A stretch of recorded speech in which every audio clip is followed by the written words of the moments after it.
为了抗议政府新编列的预算，在法国各地张拢有大规模的示威甲罢工，包括老师、火车的司机、有药剂师甲医护人员，有上百万人行上街头抗议。因要求政府扩大公共服务的支出，爱针对好野人来扣税，取消要求民众延后退休的计划。也毋过，大约有400个抗议的民众，被警方抓起来。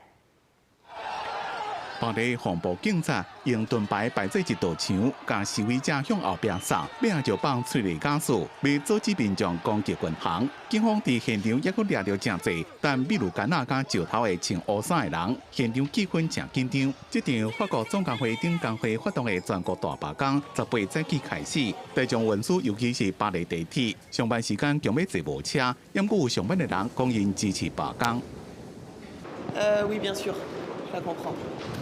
Je la soutiens, même si je la fais pas, mais je la soutiens. 自巴黎到马赛、南特、波尔多，自大城市到小乡镇，法国全国至少250场示威，差不多1/6的中小学老师罢工，真侪学生也参加封锁校园，9成的药房无开。巴黎只敢若3条无人驶路线正常伫咧营运，这是2023年以来法国总工会加其他主要工会第一遍联合发动大规模社会动员。因讲这边参加的人有上百万人，不过法国政府讲差不多50万人。 Parce qu'il faut que le gouvernement y comprenne qu'il y en a marre de l'austérité et que réellement il y a des mesures à prendre effectivement pour sauver la France, mais ce ne sont pas celles qu'il faut prendre sur les travailleurs. Ce sont des mesures à prendre au niveau du gouvernement et des économies qu'il y a à faire par ailleurs.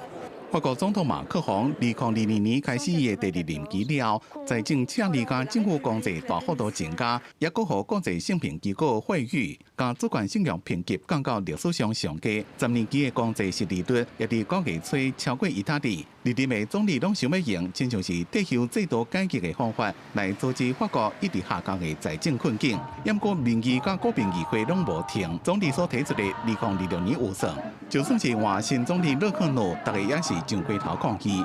Emmanuel Macron, pour échapper à cette dynamique, s'est dit tiens, on va changer de casting, on va changer de Premier ministre. Mais nous ne sommes pas bêtes, nous ne sommes pas dupes. Ce que nous voulons, c'est un changement de politique. Monsieur Lecornu s'est dit. 新总理勒克努为着要安定民意，取消被3度2个固定假日，也个取消前总理甲前部长的终身福利。不过法国总工会秘书长希望政府废除退休金改革。 叫好野人士扩大公共服务等措施，甚至讲政府的预算就要来大路顶决定。公司新闻网络媒编译。